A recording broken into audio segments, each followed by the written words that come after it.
tal amigos? Sean todos bienvenidos a Visión Universitaria, el programa informativo del Rectorado de la Universidad de los Andes. Como todas las semanas, les saluda Nelson Espinosa y vamos a llevarle información universitaria de primera mano. Antes de entrar en materia, como siempre, les invitamos a seguirnos en las redes sociales, @RectoradoAula, la cuenta oficial del Rectorado, y @BonucciMario, la cuenta personal del Rector, a quien doy la bienvenida. Rector, ¿cómo está? Bienvenido. Muchísimas gracias, Nelson. Un saludo muy cordial a todos los merideños, tachirenses, trujillanos, a todos los universitarios que nos están siguiendo en el día de hoy. Así es. Rector, antes de entrar en materia en lo que fue Consejo Universitario, una sesión bastante tranquila, tal y como usted nos comentaba hace un rato. Sí. Y el CNU, vamos a hablar un poco de lo que es la programación que se tiene en el marco de la ULA 230, los 230 años de la Universidad de los Andes para esta semana y de cómo ha avanzado todo hasta ahora. Una sesión de Consejo Universitario que duró aproximadamente 6 horas. Lo normal es que dure 4 horas y media, más o menos eso es lo común, pues. Esta vez duró 6 horas y me llama la atención una de las expresiones que utilizó Diego Zambrano, quien es coordinador de una comisión rectoral que está trabajando el tema de la seguridad junto con el CIPONCE y todo su grupo de trabajo. Hay 3 funciones fundamentales en la universidad: investigación, docencia y extensión. Y él dice que al parecer habría que agregarle una cuarta que tiene que ver con la seguridad, porque es tanto el tiempo que se dedica en esa actividad y en los recursos, bueno, que se está volviendo una actividad muy importante. Tuvimos una sesión a puerta cerrada que duró, mire, cerca de unas 3 horas, 4 horas, y realmente fue muy importante esta reunión porque la comisión pudo explicarle a cada miembro del Consejo Universitario cómo va funcionando este tema de profesionalizar la vigilancia, este tema de hacer que los vigilantes tengan ese sentido de pertenencia hacia su institución, que disminuya el número de robos, que disminuya el número de reposos, que disminuya el número de problemas, porque, bueno, antes teníamos problemas, pero ahora con la gran cantidad de vigilantes nuevos que entran, pareciera que tenemos más problemas o la inseguridad en el país ha incidido de tal manera que tenemos muchos problemas. Productiva la reunión, un intercambio entre el Consejo Universitario, la Comisión y Vigilancia. Y en otro orden de idea, uno de los puntos importantes tratados y que tiene que ver con lo que aprobó el Consejo Nacional de Universidades se refería a una solicitud que hacía Finanzas sobre si debía entregar el dinero que había retenido por aporte de cada uno de los profesores a Fonprula y el dinero que se le descuentan a los profesores para pagar los préstamos. Y bueno, el Consejo Universitario acordó que no tiene nada que decidir porque ya había decidido. Pero es importante señalar y pasar a otro tema que tiene que ver con el Consejo Nacional de Universidades, Nelson. Es que el tema de los fondos se da dentro del conocimiento que adquiere hoy el Consejo Universitario sobre una medida que toma el Consejo Nacional de Universidades. Y es que el jueves pasado el Consejo Universitario Nacional de Universidades conoce un informe de una comisión coordinada por Jason Guzmán que tiene que ver con el problema de los fondos. Okay. De acuerdo con este informe que fue aprobado, lo leo rápidamente, dice: a partir de 1976, sobre la base de lo establecido en el artículo 102 de la Ley de Universidades, el Consejo Nacional de Universidades, mediante pauta reglamentaria, determinó que los regímenes de jubilaciones y pensiones del personal docente administrativo de las universidades nacionales tienen carácter contributivo directo. O sea, está reconociendo de que se aprobó para que la gente colaborara, que fuese solidario y de capitalización colectiva. En consecuencia, los fondos de jubilaciones y pensiones que reciben la contribución no pueden ser liquidados ni suprimidos. Esto contraria a la tesis de la Contraloría General de la República, pero se plega a la tesis de la Superintendencia de Seguridad Social. Pero más adelante, dice el mismo informe, la comisión recomienda realizar acciones necesarias para mantener la integridad de los capitales acumulados por los fondos de jubilaciones y pensiones de sus respectivos rendimientos y la necesidad de construir una propuesta que permita seguir realizando los aportes correspondientes por parte de los miembros de la comunidad universitaria y del empleador. Y con esto, ¿cómo es el futuro de los fondos? Bueno, no, le están diciendo, el fondo sigue trabajando tal cual está mientras la comisión sigue operativa. No puede liquidarse, no puede suprimirse y el empleador y los empleados tienen que seguir aportando. Entonces, eso es lo interesante de este informe. Y en el CNU se aprobó también un comunicado que tiene que ver con el rechazo que hace el Consejo Nacional al decreto ejecutivo de Barack Obama sobre declarar a Venezuela como una amenaza inusual una amenaza inusual. Entonces, eso es un poco lo que ocurrió en Consejo Nacional de Universidades. Sí, esto fue aprobado con algunas, este último remitido al que se está refiriendo, con algunos cambios sí, que solicitó la ABERU. Exacto, fíjense que el ministro lleva un planteamiento, el vicerrector Ferreira, quien sustituía a la profesora, quien representaba, perdón, a la profesora Jessie Divo de la Universidad de Carabobo, propone unos cambios e incorpora la necesidad de que el CNU condene la violación de los derechos humanos, tanto en Venezuela como en el resto del mundo. Eso fue aprobado. Pero debe señalarse que ese remitido contó con la abstención, pero además expresa, de Benjamín Shariker, rector de la Universidad Metropolitana. Hoy en la mañana, lamentablemente, el representante profesoral Juan Carlos Villegas introduce un documento como moción de urgencia para que a su vez el Consejo Universitario emita un pronunciamiento al respecto, pero lo hace a las 7:55 de la mañana y las mociones de urgencia se reciben hasta el viernes a las 5 de la tarde. A pesar de ello, se sometió a consideración del Consejo Universitario y no obtuvo la mayoría debida, por lo tanto va para agenda ordinaria. ¿Quedaría para la próxima semana, según me comentaron algunos consejeros, o no se sabe cuándo se tocaría este punto? Bueno, no, o sea, va dentro de la agenda del Consejo Universitario para discusión del Consejo, pero si algún consejero dice, yo quiero que se trate hoy y alcance el tiempo, pues se tratará hoy. Recuerden que en Consejo Universitario acordamos tratar una materia de emergencia en la que está previsto el tema del asalto a los estacionamientos en Liria, una comunicación que hay de unos profesores, o sea, hay unos puntos que tienen prioridad, pero además hoy se incorporó como prioridad en la discusión del tema salud. Y una noticia muy importante tiene que ver con una audiencia que le está concediendo a la Universidad de los Andes, específicamente al rector, la directora de OPSU, para tratar el problema de salud y sobre todo el problema de seguros federal que ampara a los empleados y los obreros. Esa audiencia va a ser el 8 de abril. Ahora, pero para esa audiencia ya Isabela Signorelli, que es coordinadora de la Comisión de Salud de la ULA, está la gente de DAES, está la gente de Oficeula, de Camiula, están los gremios, van a elaborar un informe que va a contener deudas, insuficiencias, aspiraciones, digamos, lo que debe percibir como cobertura ampliada tanto profesores, empleados y obreros, pero también va a contener una discusión sobre qué está pasando con las clínicas de Mérida, Táchira y Trujillo con respecto al seguro federal. Rector, avanza la celebración de los 230 años de la ULA. Vamos a mencionar parte del programa de lo que se tiene para esta semana. Ya les adelantamos, este martes se llevará a cabo el reconocimiento a estudiantes destacados en el aula magna a partir de las 8:30 de la mañana.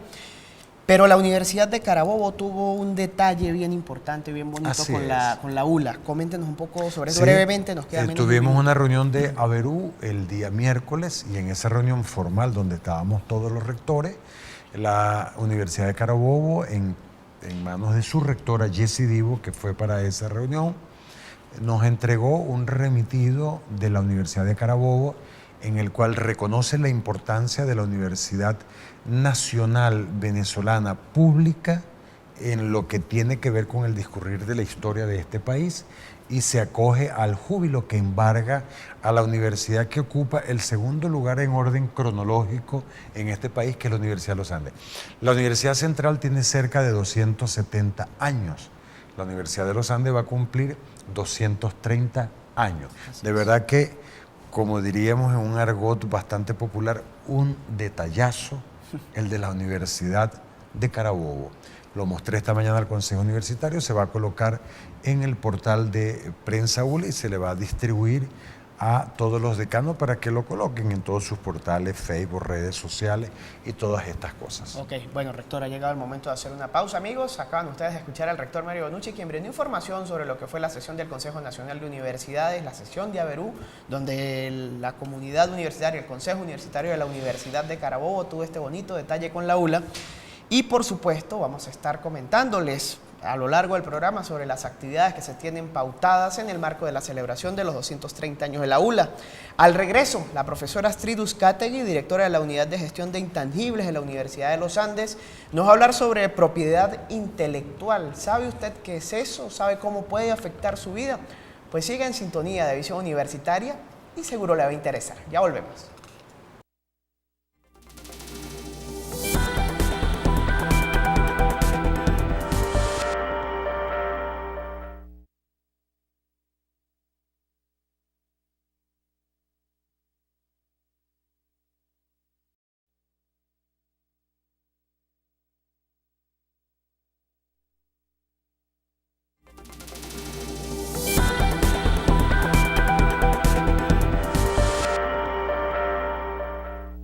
Amigos, estamos de vuelta en Visión Universitaria. Tal y como les dijimos antes de la pausa, damos la bienvenida en este segmento a la profesora Astrid Uzcategui, directora de la Unidad de Gestión de Intangibles de la Universidad de los Andes, unidad recién creada además. Profesora, bienvenida a Visión Universitaria. Gracias por acompañarnos. Gracias, Nelson. Rector. Creo que es un programa de lujo, porque estamos tocando un tema en el cual la universidad había sido vanguardia, es vanguardia a nivel de posgrado, pero de hecho el posgrado de propiedad intelectual está en Caracas en este momento, se está dictando en Caracas y nos llena de mucha satisfacción. Pero hacía falta tocar el tema de cómo proteger marcas, cómo proteger patentes, cómo proteger cosas de la universidad. Digamos, es el trabajo administrativo de la propiedad intelectual. Pero además que la sensación que yo tuve en Ecuador en estos momentos, hace pocos días cuando estuve allá, un par de semanas ya. Sí, es que el valor del nombre Universidad de los Andes es grande. El hecho de que usted obtenga un título en la Universidad de los Andes ya le está dando a usted un valor agregado al mismo título. Si usted puede ser ingeniero de cualquier universidad, pero si lo es de la Universidad de los Andes, bueno, curioso, el ministro de Educación Universitaria presentó a todos los presidentes de Fundacite a nivel nacional. Y el presidente de Fundacite, todos decían, yo soy egresado de la Universidad Central, yo soy egresado de tal y doy tal cosa.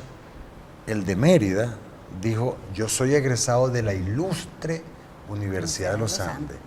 O sea, tú sientes el sentido de pertenencia, pero además la expresión ilustre. Entonces, alguien finalizando dijo, yo soy egresado de la ilustre Universidad Central de Venezuela, pero que la gente no la reconoce con ese mote. La gente la reconoce como la casa que vence la sombra, que eso es de la Universidad Central, no es de la ULA. Entonces, el tema es tan interesante, pero tan espinoso, porque empieza a tocar cosas que antes no había tocado. Claro. O sea, ¿cuánto vale lo que usted hace como universidad? Más allá de una patente, más allá de estas cosas. Lo digo porque es una dependencia nueva, pero toda dependencia nueva inicia, bueno, es como toda relación nueva.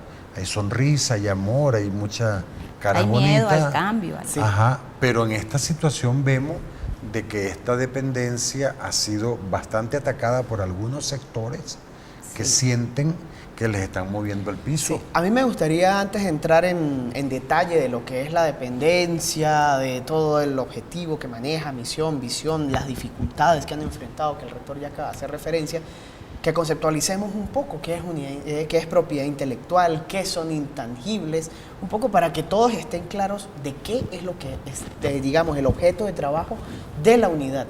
Okay. Propiedad intelectual es el derecho esencial o connatural que tiene el ser humano, que es el creador, que es el único que puede crear cosas en cualquier área de la ciencia. Es el derecho humano que tiene a que lo que genere su conocimiento, su pensamiento, esté protegido en el sentido de que en forma exclusiva el creador pueda explotar esa obra que ha creado. Si es un derecho de autor, la ley le confiere que lo puede explotar exclusivamente durante su vida y 60 años o 50 o 70, dependiendo del año, de la legislación del país. Y si es una invención, es una creación técnica, o bien una patente, un producto nuevo, o un modelo de utilidad, o un diseño, que el creador se reserve el derecho de explotarlo en forma exclusiva, en caso de que sea una patente, un producto nuevo, durante 20 años. Luego, eso pasa al dominio público, que significa que cualquiera pudiera producir ese producto sin pagar regalías a quien lo creó. Okay. Eso es la propiedad intelectual. Propiedad intelectual es un derecho humano que fue conferido así como derechos del hombre. En Venezuela es un derecho humano, es un derecho constitucional, es un derecho fundamental que tenemos los seres humanos que creamos de beneficiarnos de esa creación.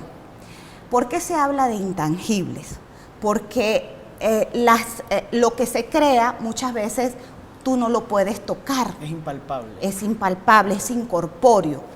El ejemplo que recuerdo del maestro Antequera Parili, que ayer le hicieron un homenaje en Barquisimeto, él nos decía, un libro, usted tiene un libro en la mano y resulta que allí hay dos bienes. Un bien corpóreo, que es el bien donde usted incorpora las ideas, la obra creativa. Usted lo incorpora en este caso en papel, sobre papel. Usted compra un libro y dice, yo este libro puedo hacer con él lo que yo quiera, porque yo pagué por ese libro, por el papel. Claro, lo puede rayar, usted lo puede rayar, lo puede donar, lo puede... Pero usted no puede apropiarse de las ideas que están escritas en ese libro, porque eso le pertenece a otra persona, el creador de la obra. Por eso es intangible, por eso se llaman intangibles.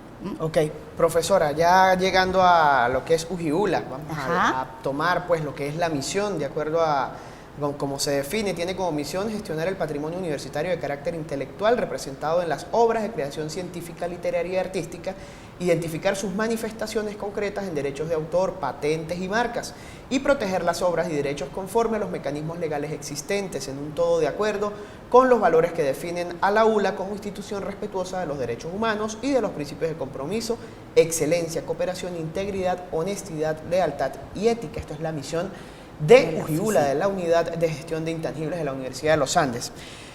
Profesora, ¿cómo es el diagnóstico que se haría de la ULA en este momento en ese sentido? ¿Qué tan al día? ¿Qué tanto está por hacerse? ¿Qué tan desordenado u ordenado está el archivo, está la Universidad de los Andes en todo lo que tiene que ver con gestión de intangibles, con propiedad intelectual? Bueno, en realidad estaba en mora la universidad con esa unidad, con crear esa unidad de apoyo para los investigadores. Porque, con mayor razón, después de contar con un posgrado, el primer posgrado de propiedad intelectual de América Latina, que está cumpliendo 20 años, y no se hubiese concretado una unidad de gestión de intangibles. ¿Por qué? Porque estamos en un centro de creación de conocimiento. La universidad por excelencia es un centro de creación de conocimiento, que lo generamos cada uno de los seres ulandinos, de los que pertenecemos a la universidad, que estamos bien vinculados por un contrato, los profesores, los investigadores, los obreros, porque ahora hasta los obreros tienen capacidad creadora, claro, y los estudiantes, aunque los estudiantes no están vinculados por un contrato con la universidad, sin embargo, ellos hacen parte de investigaciones, ellos también generan un trabajo de grado. Eso es una obra creativa, una obra literaria, y la universidad universidad que se preste de tener un prestigio, acompaña a sus investigadores en esa labor, porque el investigador a investigar y la oficina a apoyarlo para hacerle más fácil el camino por la investigación. desde prestarle el apoyo para hacer una búsqueda de antecedentes sobre el tema que va a investigar, decirle, mire, sobre ese tema ya está esto en el estado de la técnica, o tales universidades están trabajando en ese tema, vamos más bien a vincularlos para optimizar los recursos. Pero también la oficina se encarga de apoyar al investigador con los contratos de investigación, con convenios de cooperación, con contratos de transferencia de tecnología, porque el investigador puede aprender eso, pero se puede llevar un tiempo serio por ensayo y error. Más allá de lo que le corresponde hacer. Más allá, él debe optimizar en la investigación que está haciendo, cada zapatero a su zapato. Y posteriormente la unidad le va a prestar la asistencia o bien para que complemente el desarrollo de la investigación, un prototipo en una empresa o en otra universidad que se pueda llevar a cabo eso. Y finalmente, que es lo más importante, es que todo lo que se genera en la universidad, pasado por una valoración económica de qué puede satisfacer necesidades de la sociedad económicamente hablando, se pueda llegar a producir económicamente. Okay. La universidad tiene que saber qué tienen todos sus laboratorios como un buen padre de familia y decidir, mire, aquí tenemos una vacuna, tenemos medicinas. La universidad la universidad decide si dona eso a un hospital, si licencia para que se produzca en otra parte del país o en el exterior y obtener recursos de eso, o a paliar una necesidad del entorno. Pero la universidad tiene que saber qué hay dentro, y hay mucho, porque es conocimiento lo que genera. Fíjense que sobre el tema, mucho hemos dicho sobre la aurimulsión. La aurimulsión surge de un laboratorio en la Facultad de Ingeniería, de mano de un gran investigador, Jean-Louis Salayer, pero tengo entendido que la patente descansa en Intebet, porque el proyecto fue financiado por Intebet, pero el conocimiento se genera en la Universidad de los Andes. Fíjense ustedes la situación. Mientras que cuando vamos a hablar de la ulamina, por ejemplo, que es un activo, un químico o un producto para la leishmaniasis, tengo entendido que la patente está en manos de la Universidad de los Andes, y la universidad, en una acción solidaria con el mundo, a través de un convenio también donde participa el FIRB, y a través de una empresa, Procter & Gamble, se va a crear una crema en el que se coloca el principio activo y se va a distribuir la crema a todo lo largo del Ecuador, ¿sí? De hecho, cuando comentaba en Ecuador, conocí muchas personas que padecieron de ese mal, porque es una enfermedad ecuatorial. Pero en este caso la universidad está regalando la crema, un producto, o sea... Es un aporte a la humanidad. Es un aporte a la humanidad, pero además fíjense lo grande que puede ser esta idea de la unidad de intangible, porque ¿qué es la universidad? Es generación de conocimiento, no es otra cosa. Nosotros no producimos lápices, nosotros no producimos pupitres, nosotros no producimos conocimiento. Y mucho de ese conocimiento, aunque usted no lo crea, es importante para otro. Es el producto más valioso que puede generar un país, más allá del petróleo, más allá del oro. Así es. El desarrollo de los países en este momento depende del conocimiento que se genere por sus ciudadanos.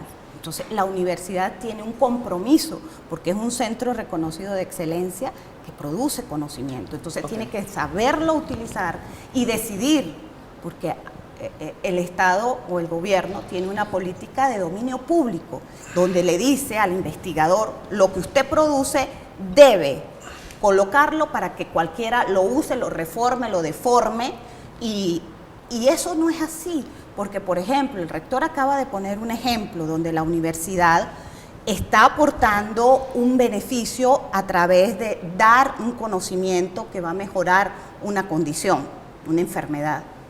Si eso no se protegiera antes de hacer eso, cualquier empresa que esté en el sector obtiene la información de cómo generar esa crema y la patenta, y la produce, tiene 20 años para producir eso exclusivamente y pagarle a esa empresa por ese conocimiento que no generó, que salió de una universidad, pero hay 20 años que hay que pagarle a ese señor por producir ese producto. Entonces la universidad tiene el deber moral y con el país, porque muchas cosas, además que se están generando en universidades venezolanas, que se ponen al conocimiento, hay empresas en el exterior que están viendo eso, están registrando y luego nosotros tenemos que pagar royalty de conocimiento que se genera en el país. Todavía que regalemos en el país nuestro conocimiento, pero al exterior no tenemos. Eso no es precisamente soberanía, ¿no, profesora? Exactamente. Profesora, ya que usted me habla del Estado,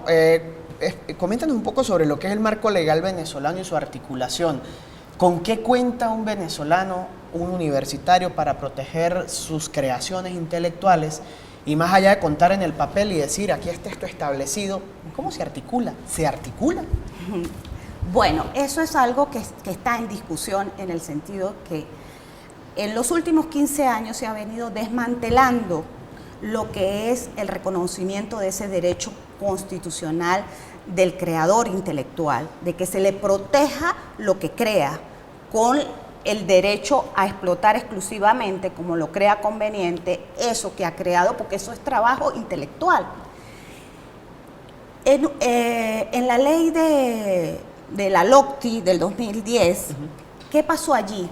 Allí fue el primer paso donde el gobierno estableció que por el financiamiento que se daba del Estado, los recursos que de las empresas aportaban para financiar ciencia y tecnología, que pasó por un puente que es el Estado, cuando se dio cuenta que era muy buen negocio, y entonces estableció la norma. Todo lo que se financie con dinero público tiene que ser de dominio público.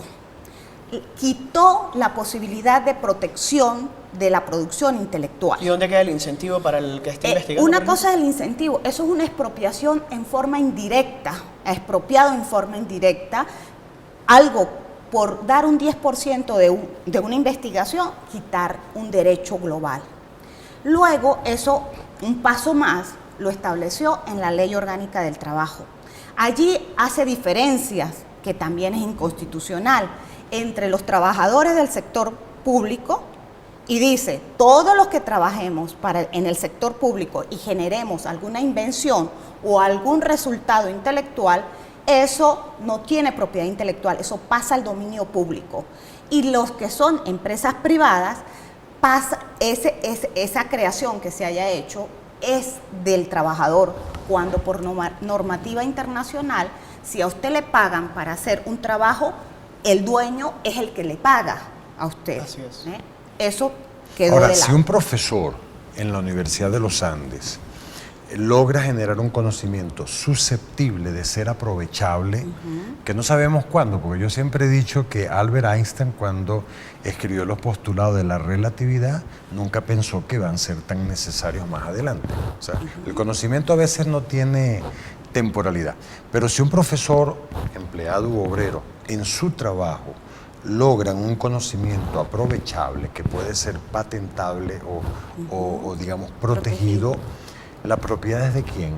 ¿Del trabajador, del profesor o de la universidad? Bueno, estamos hablando de personas que están vinculadas con un patrono, que es la universidad, que es el que, por una parte, le está pagando para que haga una actividad, que es o investigación o docencia. Okay. Le está suministrando la posibilidad de formarse en un área de investigación, por la cual se genera un producto nuevo. Y además lo tiene en un laboratorio donde hasta este momento pues le estaba suministrando todo lo que necesitaba hasta hace un tiempo. Entonces se entiende que si a usted le están pagando para que realice esa actividad, en este caso debe entenderse que el titular de los derechos es la Universidad de los Andes, de lo que se genere. Una cosa muy distinta es que la universidad, porque así ha pasado en las grandes universidades del mundo, que se han dado cuenta que para reforzar y promocionar la creación intelectual dentro de la universidad ha tomado como política que de lo que se obtenga la universidad por comercializar esa invención o esa creación intelectual, la universidad le da un porcentaje a los investigadores. Un estímulo. Okay, sí. Eso es un estímulo. Ok, profesora, vamos a hacer una pausa, amigos. Estamos conversando con la profesora Astrid Uzcategui, directora de la Unidad de Gestión de Intangibles de la Universidad de los Andes. Muy interesante todo esto que estamos aprendiendo en el día de hoy. Propiedad intelectual, no solo en la universidad, sino en Venezuela. Sigan en sintonía de Visión Universitaria. Ya volvemos.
Continuamos en Visión Universitaria conversando con la profesora Astrid Uzcategui, directora de la Unidad de Gestión de Intangibles de la Universidad de los Andes.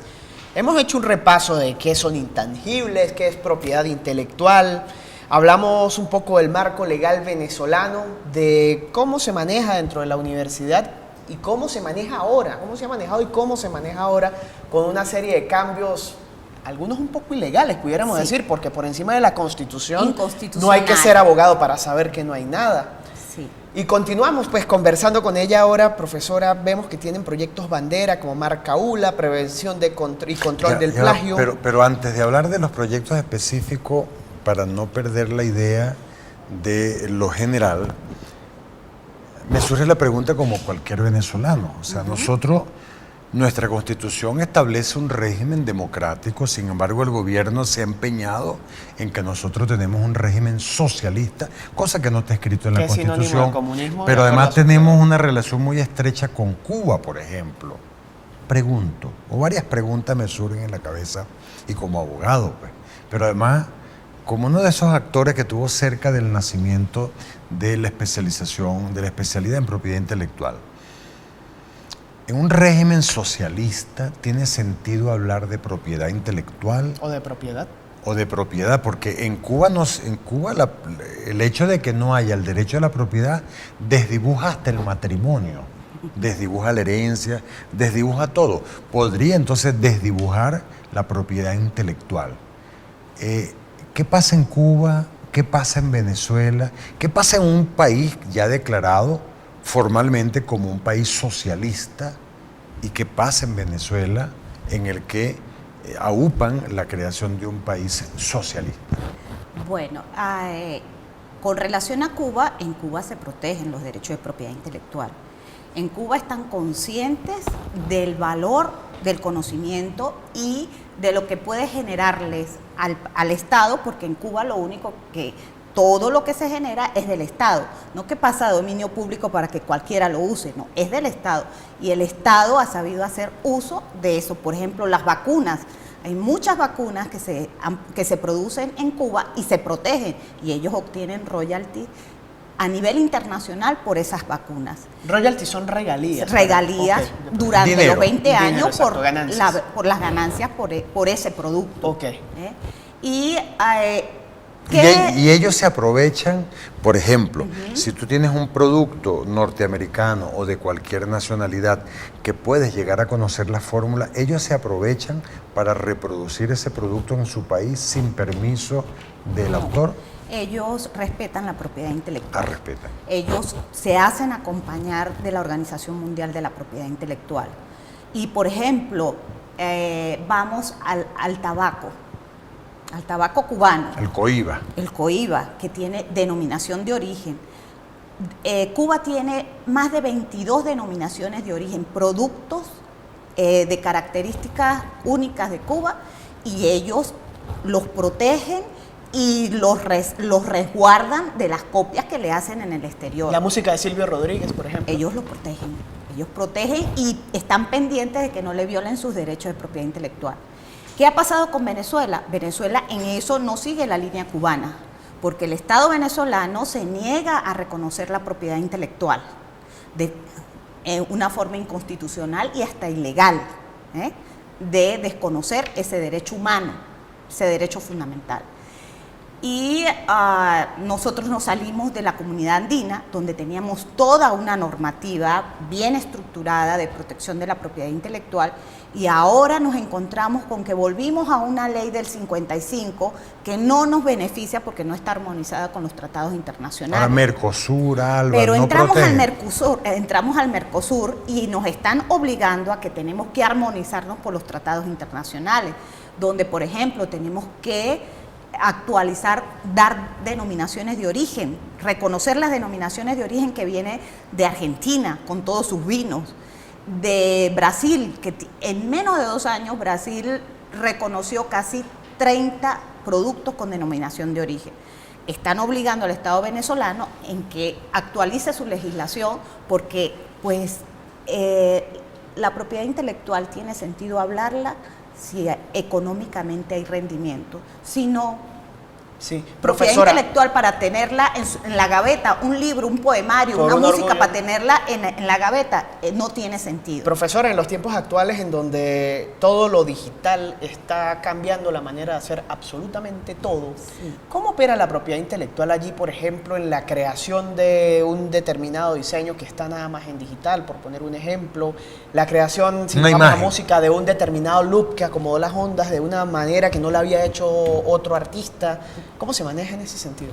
Yo le doy un ejemplo que son nuestros repositorios institucionales, donde se está subiendo a la red el producto intelectual de nuestros profesores. Resulta que en el seminario que estuvimos tres días reunidos, el problema de que el rebasó ese auge tecnológico a la legislación por escrito. Y hay infinidad de casos, por ejemplo, el Google Book, Ajá. donde estimaba subir más de 20 millones de obras, y donde las grandes bibliotecas virtuales como la europea han estado en tela de juicio. ¿Qué es lo que se aconseja? Por ejemplo, nuestros repositorios, Saberula. Saberula está montando sobre la internet los resultados de revistas de papel donde los autores han autorizado que su obra aparezca en una revista de papel. Okay. Y ese es un derecho moral que tiene el autor de dónde lo publica. Y esas revistas se están tomando y se están subiendo a la red para que todo el mundo la consulte sin pedir autorización al autor, que tiene por derecho moral el derecho a que sea reconocido como autor de ese trabajo, a que se le respete la integridad de la obra. Cuando se sube una obra a un repositorio sin establecer los sistemas tecnológicos que permitan garantizarle al autor que su obra no va a ser bajada y va a ser deformada, por decir una palabra, deformada, estamos violando los derechos de autor. Entonces, eso es algo, así como la bendita, los profesores insisten, no, la universidad firmó la Declaración de Berlín donde se obliga a poner al acceso libre de toda la información que tiene. Y yo les digo, y les dije a saber, una cosa es acceso al público de la obra intelectual que tenemos, pero otra cosa es que violemos los derechos de nuestros autores. Sí, profesora, nos quedan 4 minutos y no me gustaría que dejáramos de mencionar los proyectos bandera que ya manejan en tan poco tiempo que tiene la unidad. Está Marca Aula, está el programa de prevención y control del plagio, el programa Inventario de Intangibles y el programa Comunicación de Invención. Coménteme brevemente sobre esto y sobre el principal, que creo que es Marca Aula. Sí, la Marca Aula es un proyecto que ya están dando. Tenemos un tesista de maestría que está determinando algunos valores como comprobar fehacientemente el valor del prestigio de la Universidad de los Andes, porque ese prestigio puede ser cuantificable y puede generarle rendimientos a la universidad que tanto lo necesita.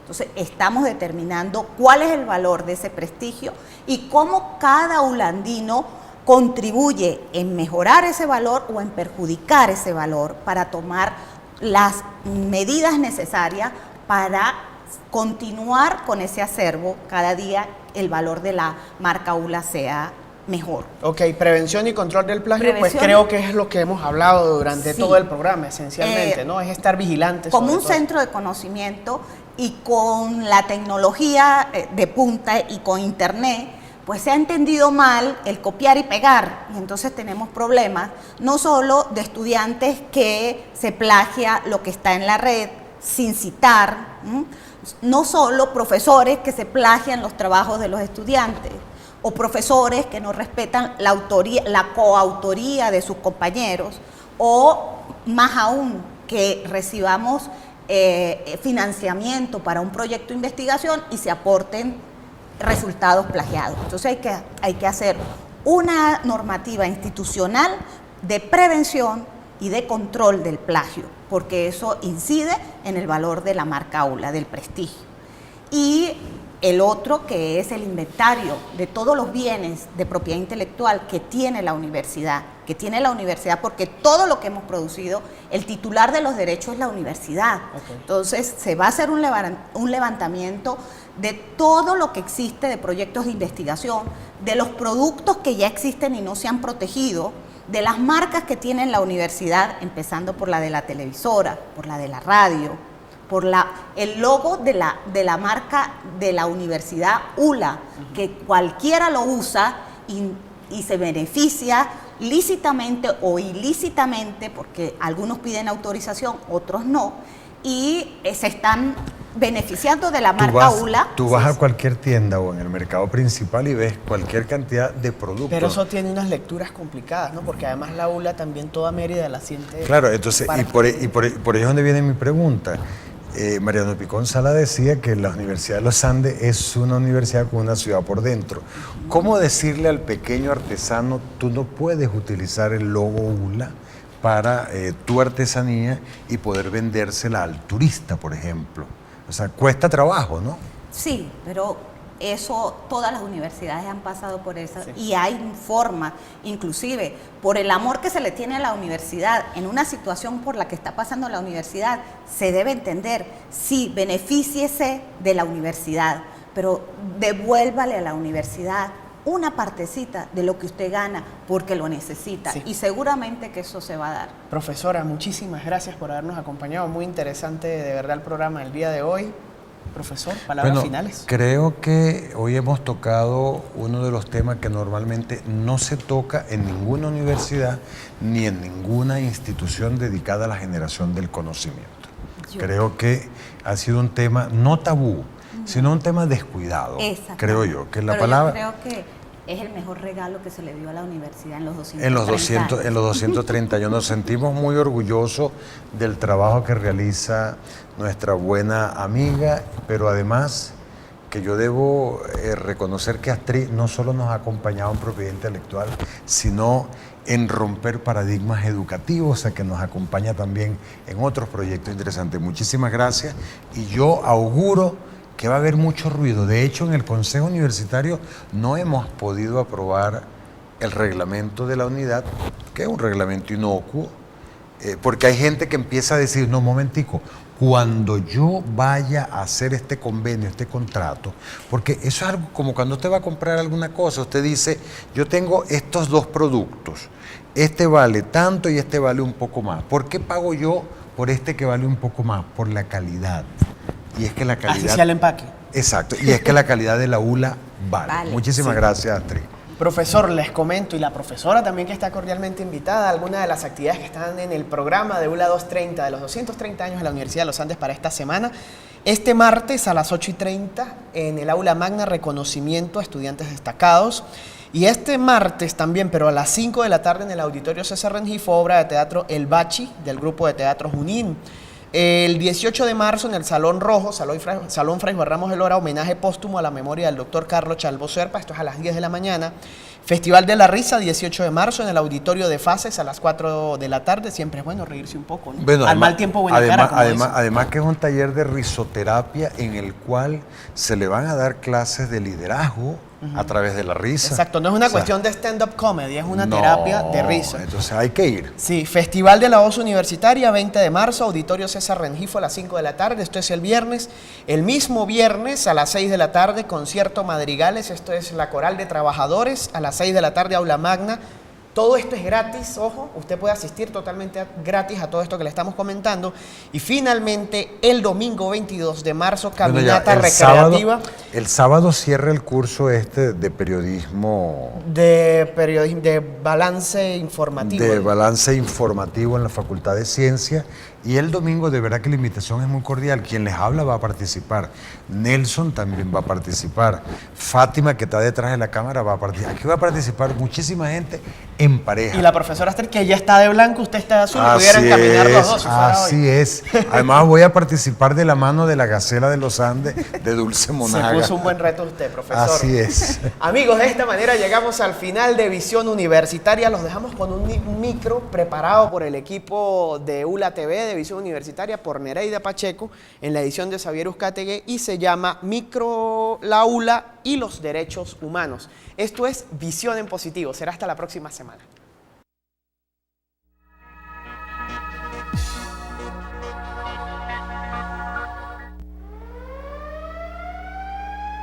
La ciudad de Mérida fue una de las más afectadas por las protestas que se produjeron desde el 12 de febrero de 2014.